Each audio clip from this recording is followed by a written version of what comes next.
You already know where we are. I've said it before every show. We've just finished all of them.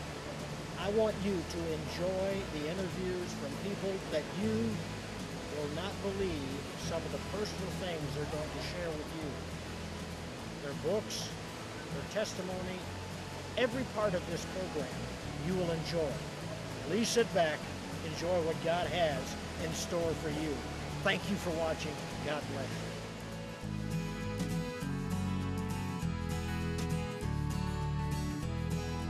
I love you. Thank you for joining us right here in the Convention Center. Yes, in Opryland. Nashville, Tennessee. I love Nashville. At the National Religious Broadcasting Convention. And I'm Sharron Bailey, and this is Herman Bailey. This is still my first wife. And Yes, I have at this is, by the way, is the 2013. Get that? NRB. So you're not watching last year, you're actually brand new. That's right. And we are so blessed to be here. Great guests. I have one of my... I know, that's yeah, true. so she says it before I even started. One of my favorite authors. That's right. William Federer is with yes. us. He's a nationally known speaker and president of Amerisearch Incorporated, a publishing company dedicated to researching America's noble heritage. And boy, he knows all about the research. That's what he does. And he appears everywhere. I know you've already seen him somewhere. We're going to show his website, all the information that you can go to. Write that down. I mean, even while you're watching the interview or listening or whatever, write that down, because if you forget it, you'll go, oh no. Yeah. I'm telling you, and I've said this probably every time I've introed William Federer, that I keep his books near me in my office. Just for research. And I give so many books away after I read them, and people have come in and said, I watched this interview, do you have an extra book? So I give an extra book. I don't give his away, okay, because I use his for research. So if you ever get his books, you will understand exactly what I'm talking about. But today we're going to interview him on miracles in American history. 32 amazing stories of answered prayer. And Susie Federer, who is she? She's my wife. And wow. we work together on this book. So she's brainy like you. Well, she's prettier. And, but tell about your daughter that was here last year. Yeah, well, she was on with you last year. Right, well, she's in Los Angeles, and she is recording an album. And wow. So we're excited about that. How many children do you have? 4. So girl, boy, girl, boy. That's and they're, neat. That's great. This book, I love it because it's kind of like, it's short stories, but are they powerful? It's the kind of book that once you start reading through it, and by the way, it's a perfect book to take on a trip if you're flying. I mean, this is the kind of stuff you want. And I'm going to have you read some of the stuff because nobody can do it better than you. There was actual miracles that went on in our history. Right. The situation that we're facing today as a nation, there's a lot of crises, and we need God to intervene. And so these are stories from our past when it looked hopeless, and they had days of prayer, even days of fasting, and people with faith and courage, and things turned around. One of them was, one of my wife's favorites is the British defeated Napoleon's navy at the Battle of Trafalgar. Wow. This made the British Navy the undisputed, most powerful navy in the world. And what did they do with it? They decided they wanted to take America back. And so this is the War of 1812. They send a bunch of ships to Lake Erie. And we have 28-year-old Oliver Hazard Perry, and he has his ships, a lot of his sailors are just freed blacks, and they don't have all the battle experience. Well, into Lake Erie comes Robert Barkley. He's the one-armed guy, got his arm blown off fighting Napoleon. He has these long-range cannons. He destroys Oliver Hazard Perry's flagship, the Lawrence. And Perry gets on some rowboats. They row over to another ship called the Niagara, and the wind changes directions. And he sails right in front of the British line, firing away like a madman on all of his cannons. 15 minutes he gets to the other side, he had disabled the entire British squadron. Never before had an entire British squadron been disabled at once. And so I'd call that a miracle. Yeah, right. And so he exclaims to his men on deck, "The prayers of my wife have been answered." Goodness. He writes to the Secretary of Navy. He says, "By the Almighty God has given us a great victory. 2 schooners, a sloop, and all these different boats have yielded to my command after a sharp conflict." Well, this victory allows us to win back Detroit and then get all the Northwest Territory back from the British. But the British aren't done. They send 4,500 troops to Washington, D.C. Admiral George Cockburn, and he is marching into the Capitol while Dolly Madison takes the picture of George Washington off the mantle of the fireplace, and she's in a carriage riding out of Washington, D.C. Well, Admiral George Cockburn goes up to the White House, goes inside, sees they were about to have dinner. He sits down, eats dinner, and then torches the place. And then he goes to our U.S. Capitol, and the chairs that our congressmen sit in, he has his soldiers sit there. He goes to the Speaker's chair and holds a mock Congress. He says, "Who votes to burn the Capitol?" They all say, "Aye," and they torch our Capitol. Then they torch the Navy Yard, the Patent Office, the Treasury, the Library of Congress. And then the winds begin to pick up to a frightening roar. Listen to this. And the sky darkens, and it slaps horse and rider to the ground, knocks off roofs and chimneys on the British soldiers. Lightning begins flashing. They begin to flee. And Admiral George Cockburn exclaims to some lady, "Great God, madame, is this the kind of storm you're accustomed to in this infernal country?" And she said, "No, sir, this is a special interposition of Providence to drive our enemies from our city." And so the British flee, these torrential rains come and extinguish the fires that they set, and they go back. 2 of their ships were blown ashore, right? And so the president at the time is James Madison, and he had a day of prayer, another day of prayer, and now after this, he had a day of fasting and prayer. It's like, okay, God, you got our attention. And that's significant because Madison is the guy who introduced the First Amendment in the first session of Congress, right? And so he has days of fasting. But it gets even better. I love it. The British decide they're going to attack Baltimore. And so they get all their ships in the harbor, and that storm system moves over Baltimore. And if you can imagine this, they extinguish every light in the city, so it's pitch black, and all you see is lightning flashing over Fort McHenry, and 1,800 cannonballs over 25 hours are pounding away at Fort McHenry. But as the Lord would have it, the rains softened the soil, and since it's an earthen fort, if you've ever been to Fort McHenry, they pile up the dirt, that the cannonballs sink into mud. And so on the morning of September 14th, 1814, Francis Scott Key, who was rescuing a doctor from a British ship, he sees the flag still waving and writes the Star-Spangled Banner. And I love the 4th verse. It doesn't get much attention, but the 4th verse of the Star-Spangled Banner. So that was his inspiration. Yeah, yeah. And he says, "And thus be it ever when free men shall stand between their loved home and war's desolation. Blessed with victory and peace, may the heaven-rescued land praise the power that has made and preserved us a nation. Then conquer we must when our cause it is just, and this be our motto, in God is our trust. And the Star-Spangled Banner in triumph shall wave over the home of the free and the land of the brave." That was the War of 1812. And now, one other battle that was part of this is New Orleans. Now, they didn't have telephones, so they couldn't call New Orleans and say the war's over, the Treaty of Ghent that John Quincy Adams helped do. So the 10,000 British are, and these are their crack troops, Marines, they are... Yeah, because they were the best of the best. Right. And so these British troops are marching toward Andrew Jackson. Yeah. And there's a field, and then an abandoned canal, and then there's all the defenses that Andrew Jackson had built. And they're advancing under cover of fog. And they actually are sneaking up on the Americans. They actually capture one of the outposts, and they're about to sneak up, and all of a sudden the fog lifts, and they're like standing there naked, so to speak, and the Americans fire away at them at point blank range, and these guys, their commanders are killed, and so they don't know, are they supposed to retreat, or are they supposed to go forward? They're sort of standing there in the middle of the field getting shot at. Because that's not their method of moving forward, is it? Yeah, they need their general to Yeah. tell them what to do. 2,000 British are killed in 30 minutes. Only 8 Americans. Providence.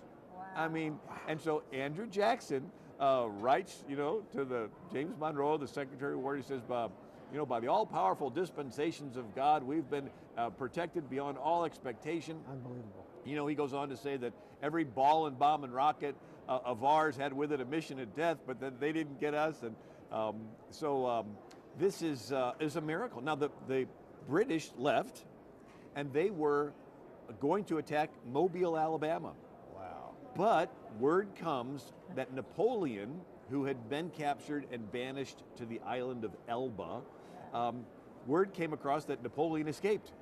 And he got back into France, and he's doing his 100 days where he put together his whole machine, and it's catapulting toward the Battle of Waterloo, where they have hundreds of thousands of men. So New Orleans, 10,000 men, Battle of Waterloo, hundreds of thousands. And so every British troop had to be called back from America to fight Napoleon. And of course it rains over there, and he can't move his cannons and wagons around, and he loses. But had it not been for Napoleon escaping, it had not been, they could have just focused all their British Empire on us. And so again, James Madison, the president, has a national day of thanksgiving to Almighty God.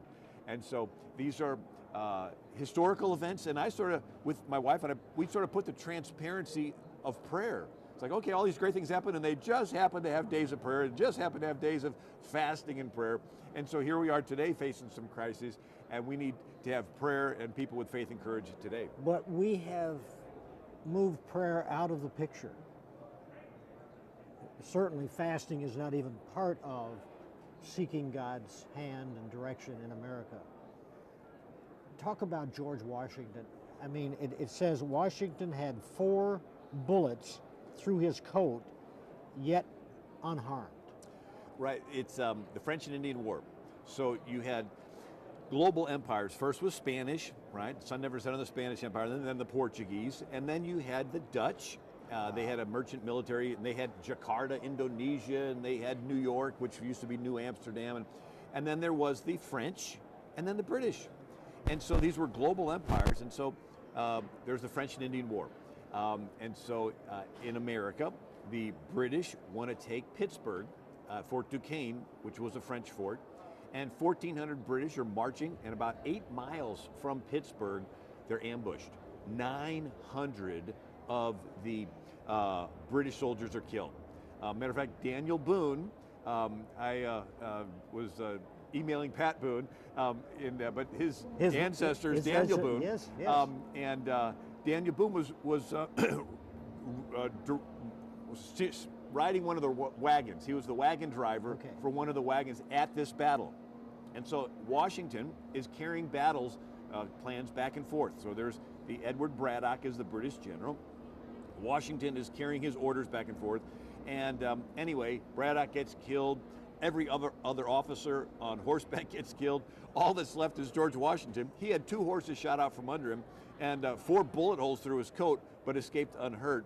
And anyway, so he organizes the retreat, and he writes to his brother and tells him about, by the providence of God, he was protected. But it goes on where the war picks up. The British decide to leave troops on American soil because of this, and there's no barracks, so they put them in people's homes. It's called quartering. And so the soldiers come up to your house, say, we're gonna live in your house and eat your food, and you gotta stay in the barn. And the people in Boston didn't like this, and so they had a riot in the street. The British fired into it, killed a bunch. It's called the Boston Massacre. And then the British decided to tax the people to pay for the troops. Yeah. And so the people didn't like being taxed, and they throw the tax T. without representation. Right, we had no Is there any similarity? Yeah. And but one of the battles of the Revolution that's worth noting is the Battle of Brooklyn Heights. This is the largest battle of the Revolutionary War, and Washington has his men all dug in facing the sea.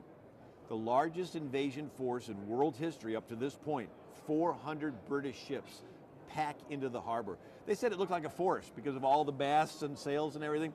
And so it's August 25th of 1776, just a month or so after they got the Declaration, and somebody gives the British they're a loyalist. They let the British land further away and sneak through Jamaica Pass and attack this is Washington. located? This is in New York, Yeah. but it's just a short distance from Brooklyn Heights. Okay. So they land 10,000 British troops, and they come up and attack Washington from behind. So he's facing the sea, And there were 2 sentries or guards on horseback that were supposed to keep track of the Jamaica Pass. And it's pitch black, and they hear all these troops coming through, and they assume that it's Americans, and so they just sort of ride up next to them, and they're like, "Oh, how's your evening going? It's been pretty quiet here." And all of a sudden, they realize those are the British. And the British says, "You're Americans," and they capture them. So we didn't have any guards to warn Washington. So the morning comes up, the British kill a whole bunch of them, and Washington, says, "Great God, what brave men I've lost this day." But the sun goes down, and Washington is pinned up against the water. This is the entire American army. And so the next day, the war is over. He can't escape. The water's behind him, and the British, are there, and so they're consolidating their forces. Well, that night, Washington decides to ferry all his men in boats. He gets every boat he can find over to Manhattan Island. And they're doing it all night long, and the sun begins to come up, and So they're covered at that time by the fog. by the fog. Well, no, not yet. It's just dark. Okay. But the sun begins to come up, and half his men are still on duty. And Washington's chief of intelligence, Ben Talmadge, says at this time a very peculiar occurrence happened. A very dense fog rose off the river and began to settle in a peculiar manner over both encampments. And so very dense was the fog that you could scarcely discern a man at 6 yards distance. He says, we evacuated, but the fog tarried until around noon, and when the fog lifted, Washington had been on the last ship that left. The British charge up the hill, and there's no one there. And so this was the last chance the British had to capture the entire American army at one fell swoop. And but this is a miracle. The war could have been over, Washington could have been hung, and we'd have just been some more British colonies, Where did God always used the elements then. He's in charge of all the elements. That's what he used. Yeah. The storms, the fog. That's amazing. And they were really dedicated to prayer and fasting, weren't they? Yeah, it is interesting that the during this time, in May of 1776, the Continental Congress declared a day of fasting and prayer. So here, the same Continental Congress that did the Declaration of Independence, they had a unanimous day of fasting and prayer through the mediation of Jesus Christ, obtained pardon and forgiveness. And so this is just a month before the Declaration. So these men were praying, and women, that, and so God intervened and did this. And so one place, George Washington said, the hand of providence has been so conspicuous in the course of the war, that he must be worse than an infidel that lacks faith. But it will be time enough for me to turn preacher when my present appointment ceases. And but another one that's worth noting is Benedict Arnold. Okay. So you have enemies, foreign and domestic, right? The British are attacking, but on the inside, Benedict Arnold was a hero. He was the hero of the Battle of Saratoga. He was the American. Yeah. He sort of disobeyed orders. He was supposed to stay in camp, and he, took a swig of whiskey and got on his horse, and he led a charge, and it was a brilliant charge, and caught the British by surprise. So we won the Battle of Saratoga. 6,000 men surrendered. Yeah. And but he had to go through a little trial to say, well, you disobeyed the order, and anyway, he was vindicated. But his wife felt like, gee, these Americans don't appreciate you, and her dad was a British guy, and so she was kind of sympathetic to the British. She was a loyalist. Yeah. And she arranged for Benedict Arnold to meet with a British spy, John Andre, to betray West Point for around $1 million. And so West Point controls the Hudson River. The Hudson River goes north and south, cutting New York in half, cutting America in half, because all the New England colonies are on one side and the middle and southern colonies are on the other. And so the day in September, he's about to betray the fort. So he has John Andre, the spy, and he's dressed as a civilian, and he's sneaking back to the British side. Well, some American guards see this guy wandering through the woods, and he's dressed as a civilian, and they say, well, stop, who are you? Oh, I'm just wandering around here. The story doesn't sound too. And they search him. They don't find anything. They search him a second time. They don't find anything. They search him a third time and take off his boot. And in the heel of his boot, folded up really teeny tiny, was a map of West Point showing where to attack. You know what they do? They arrest the guy and they take him back into Benedict Arnold's office. And they say, this guy was about to betray your fort. Did you know that? And Benedict Arnold's like, wait right here. And he flees on a ship called the Vulture. He joins the British and actually fights against America. And we execute John Andre, the spy. But Washington writes, treason of the blackest dye was yesterday discovered. General Arnold was about to betray West Point, which would have given the patriotic cause a fatal stab. Wow. He says, the train of circumstances which led to its discovery give the most convincing proofs that the liberties of America are the object of divine protection. And so, you know, it was a miracle. And Absolute miracle. there's another one. I don't know how much time we have. I can listen to you for hours. We got about 8 minutes, so don't worry. Well, a lot of people have saw The Patriot with Mel Gibson, and Yes. there's this famous battle scene where a bunch of ragtag militia are standing in a field, and that is a real battle. It's called the Battle of Cowpens. And they were in a field with a little hill behind them, and then the river. So there's no place for them to escape, and all of a sudden, marching along is the British Colonel Tarleton, and he was known as the Butcher because he'd not only kill soldiers, he'd kill civilians and men, women, and children. And so he's seen this militia just sort of standing there, ragtag, and he's riding along.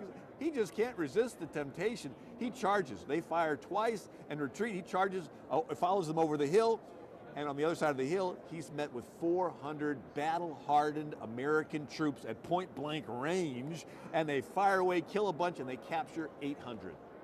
And so Daniel Morgan, the American general, hightails it out of there. He gets the guys he's captured, and he's wanting to go back to Virginia where he's safe. The British, Cornwallis, is on pursuit. And the Americans cross over the Yadkin River, and the British come up, but before they can start crossing, there's a flash flood, the river rises, and the British have to wait a day.